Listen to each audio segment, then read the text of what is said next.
Coucou les amis taureaux, je suis ravie de vous retrouver pour votre guidance générale pour le mois de novembre 2021. J'espère que vous allez bien et que tout le monde a la forme, la santé, le moral.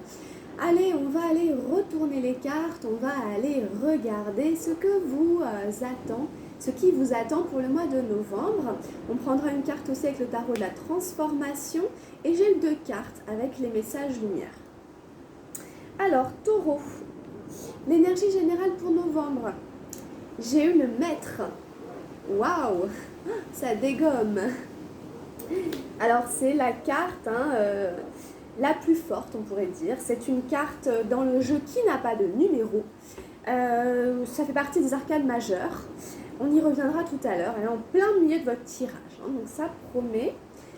Ah, alors dans la vie physique et matérielle, on a la 2 des nuages, la schizophrénie. Dans la vie mentale, psychique, on a le roi d'arc-en-ciel, l'abondance. Dans la vie émotionnelle, nous avons l'as des nuages, l'éveil, et B.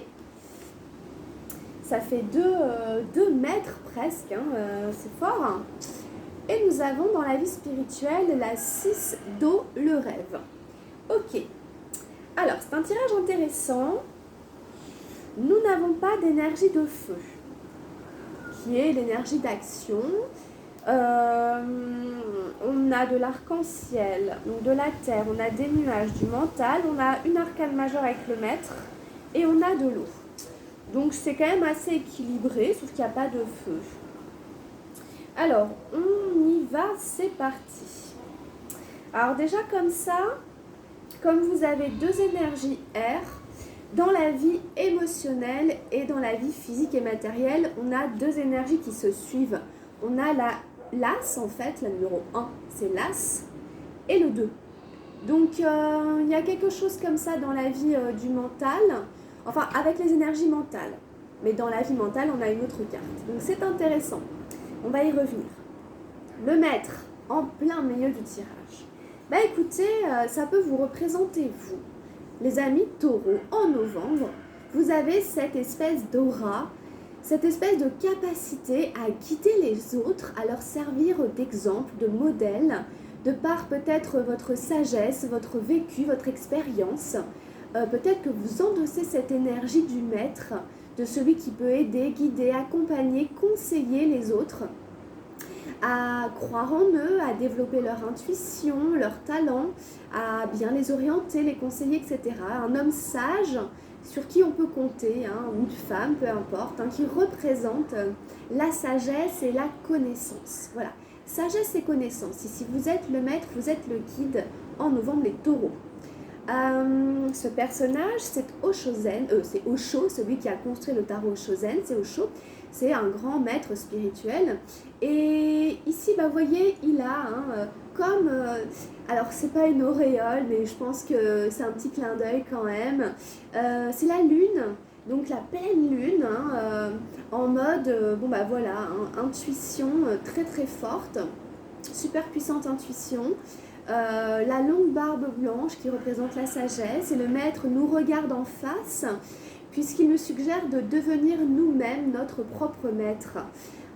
C'est l'idée aussi de se méfier des faux gourous, des faux prophètes. Et on va vous encourager à développer votre guidance, votre maître intérieur.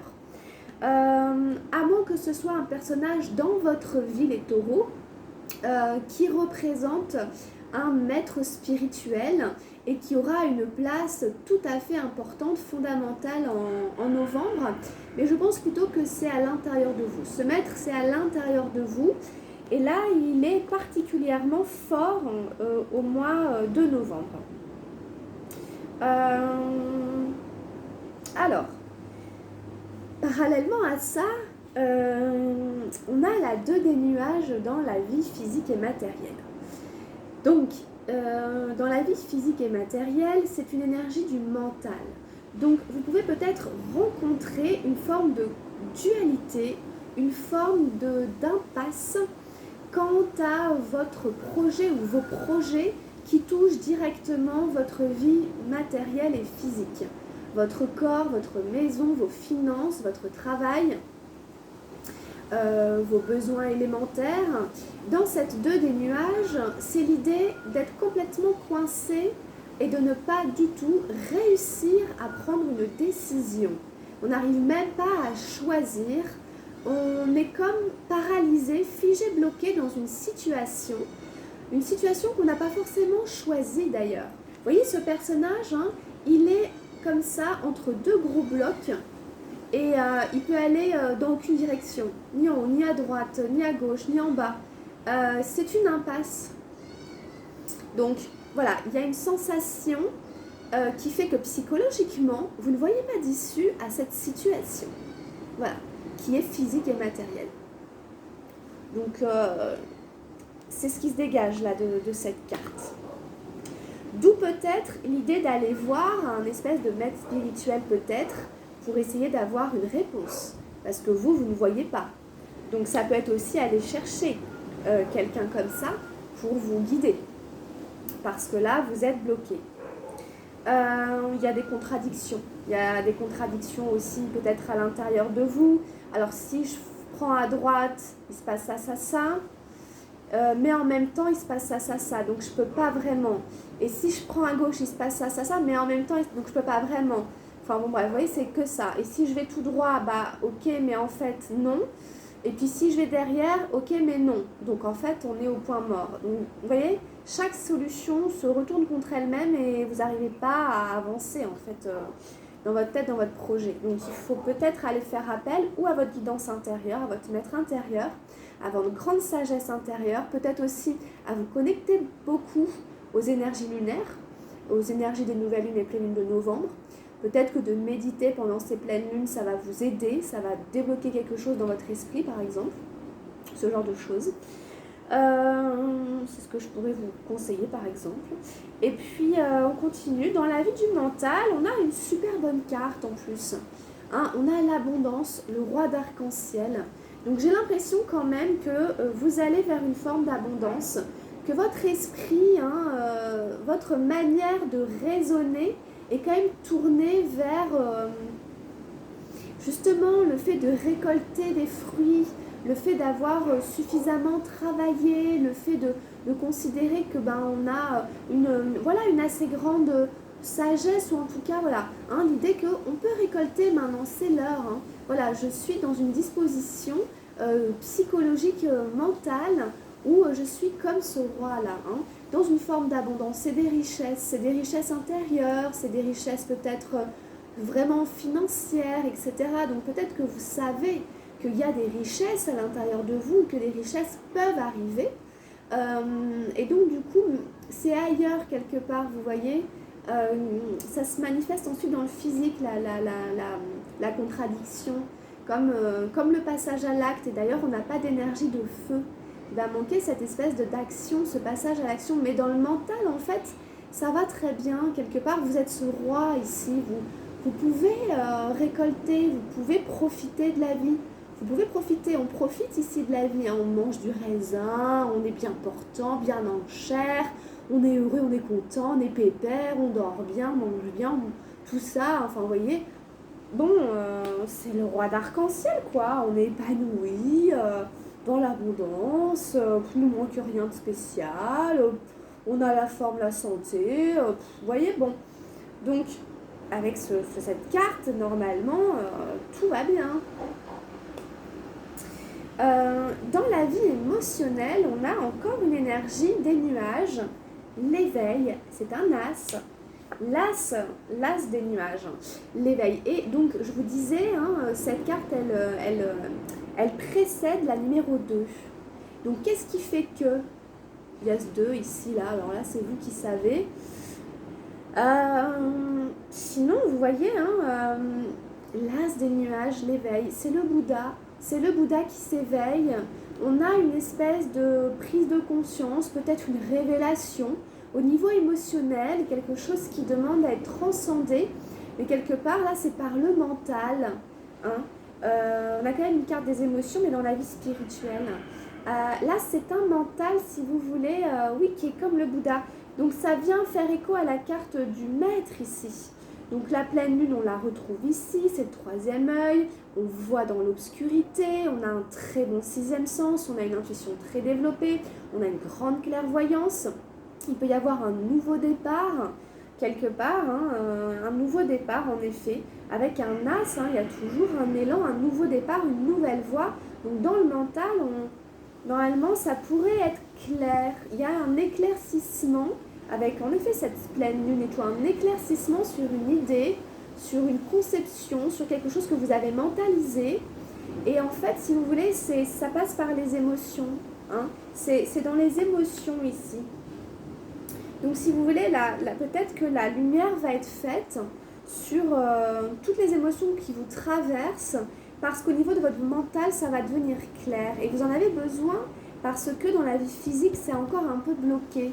Mais je pense que, si vous voulez, en plus là, s'il est en dessous, donc il devrait pousser, il devrait pousser vers l'avant cette énergie-là pour que ça dégage et que lui, il puisse, voilà quoi, tout éclairer et derrière passer peut-être à l'action. Donc c'est intéressant, on a une très belle carte ici, magnifique, hein, le Bouddha éveillé, la pleine conscience.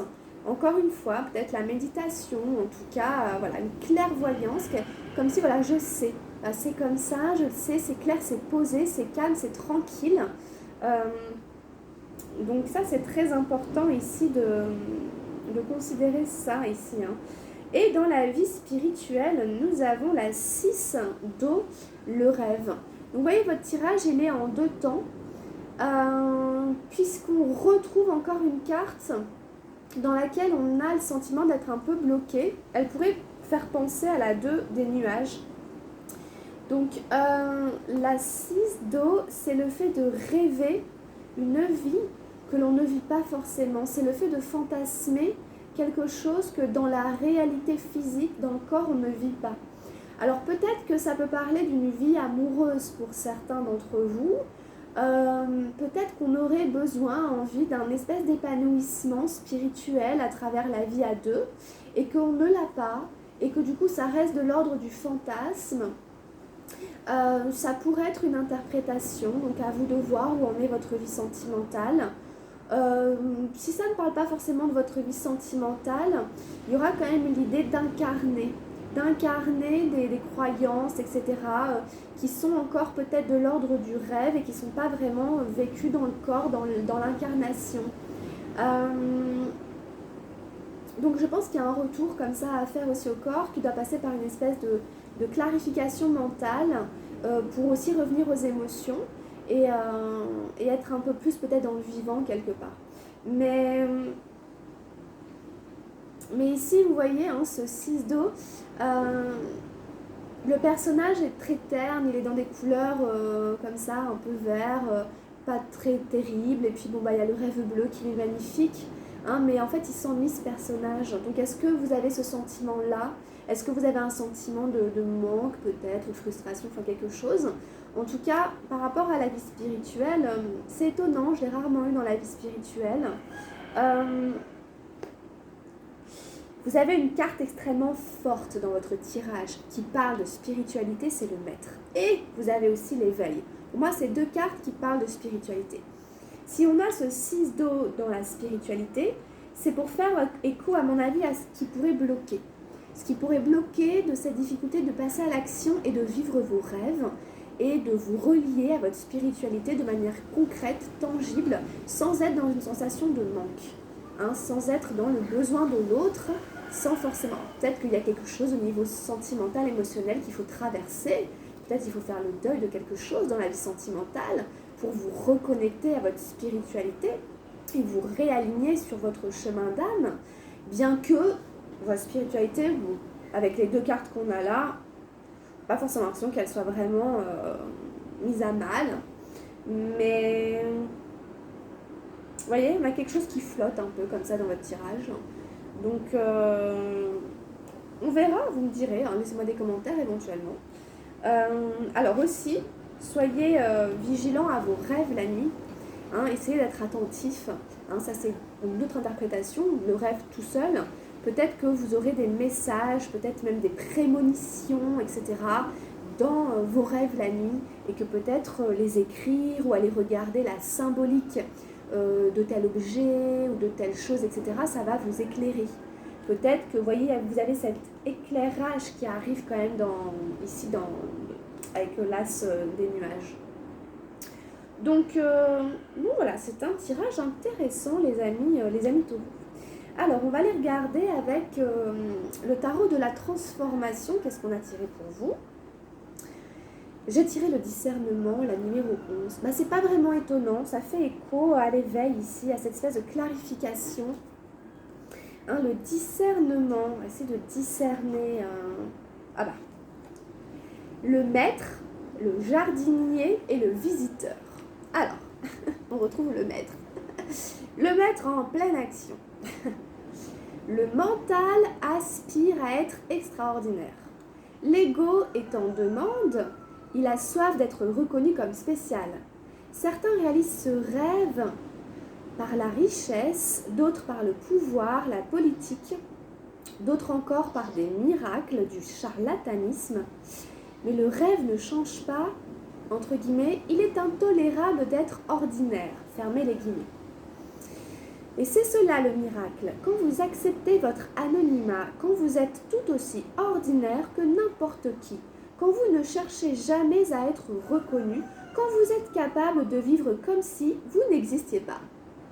Le miracle, c'est d'être absent de soi, sans ego. Alors là, par exemple, j'ai eu une pensée qui m'a traversée, d'une interprétation complètement différente de ce tirage. Il y a plein de mots qui sont revenus, que j'ai déjà utilisés pour décrire les cartes. On pourrait imaginer que vous êtes un maître, quelqu'un, vous êtes un gourou, vous êtes un peu un gourou. Vous êtes un petit peu un gourou et peut-être que vous êtes attiré par la richesse. Peut-être que ce qui vous plaît là-dedans, c'est l'argent, le pouvoir que vous avez, même le pouvoir que vous avez sur les autres. Et ça, on vous dit, ça ne fonctionnera pas, ça ne va pas marcher.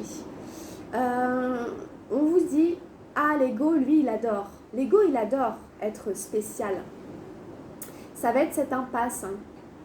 L'ego, il adore être spécial, sauf que d'un point de vue de la spiritualité, on rêve. Et ça marche pas, c'est pas vrai. Hein, il s'était décrit à tout à l'heure, il a dit, il y a eu le mot rêve là. Et le rêve ne change pas, vous voyez. Et ça parle un peu de charlatanisme, comme je vous disais, les faux gourous, etc. Donc, quelque part, il faut accepter d'être comme dans l'anonymat. Quelque part, il faut accepter d'être personne. Un peu comme Ulysse, quand il disait c'est personne. Il y a vraiment dans cette carte une espèce d'énorme leçon d'humilité. Et vous méfiez un peu de ce mental qui aspire à être extraordinaire. Comme tout le monde, hein. Ouais, moi je suis spéciale et tout. Faites attention à là où ça peut vous emmener. Essayez de... Voilà. Bon, alors là, vraiment, c'était vraiment une interprétation, vraiment parce qu'elle m'a sauté aux yeux, sauté à la tête en lisant la description. Évidemment, elle va pas concerner tout le monde. Hein. L'ego. C'est la 2 des nuages. Alors, qu'est-ce qu'on a avec les messages lumière? Alors, je vous avoue que j'ai cru qu'il n'y en avait qu'une. En fait, elles sont tombées comme ça. Et quand je les ai prises, il y en avait 2. Donc, vous prendrez celle qui vous parle le plus. Mon travail intérieur. On va prendre celle-là. Elle me parle un peu plus... je vous montrerai l'autre aussi. Mon travail intérieur. Alors, on a parlé d'ego et tout. Alors, quel travail intérieur? Où est-ce qu'il faut bosser? Je vois maintenant toutes les situations de vie me provoquant du ressentiment comme l'occasion idéale de travailler sur mon intérieur. Ces épreuves sont nécessaires à mon évolution afin de mettre un terme final à mes dualités. De cette façon, je dédramatise et vis chaque jour avec plus de sérénité. Ouais, c'est les dualités, c'est encore une fois la 2 des nuages. Hein. Ouais, c'est ça aussi, le fait de ne pas trop se prendre au sérieux. Quand on se prend pour un maître ou je sais pas quoi, on a la grosse tête hein, et on peut plus se permettre. Alors non, il faut toujours rester comme un enfant quelque part. Je veux dire, il faut toujours être dans l'instant présent. Être dans l'enfant intérieur quelque part qui s'amuse de tout et rire de soi. Et riez de vous. Hein. Faut pas, on dédramatise. On dédramatise, c'est pas si grave. Hein. Oh là là, on a le droit de faire des erreurs, hein. Moi, j'en fais des erreurs, hein, j'en fais plein, et puis bah, c'est rigolo, c'est drôle, autant se marrer, quoi. Alors, on a eu l'énergie d'amour. Très jolie carte aussi. Je vais vous la lire. Je laisse l'énergie d'amour circuler en moi. Je coupe et laisse tomber tout ce qui brime mon harmonie intérieure. Je choisis d'être l'expression de l'amour, alors je redonne liberté à ce fluide divin, cette source de paix. C'est très bien, ça parle d'harmonie intérieure. On laisse tomber tout ce qui peut brimer notre harmonie intérieure et on laisse circuler cette énergie d'amour. Voilà, pour retrouver sa paix intérieure. C'est tous les taureaux. Bah écoutez, j'espère que la guidance vous aura parlé. N'hésitez pas à la liker, à vous abonner à la chaîne. Et puis, on va tout de suite faire votre guidance sentimentale. Allez compléter avec les guidances générales et sentimentales, si ça vous dit aussi, des signes ascendants et lunaires qui sont les vôtres, si vous les connaissez. Et puis, si vous avez besoin d'une guidance personnalisée, vous pouvez me contacter, prendre rendez-vous avec moi pour une consultation privée sur un sujet, un thème de votre choix. Voilà les amis taureaux, je vous souhaite de passer un très bon mois de novembre. Je vous embrasse très très fort les amis. Restez avec moi, puis à tout bientôt pour la suite de l'aventure. Gros bisous, ciao ciao.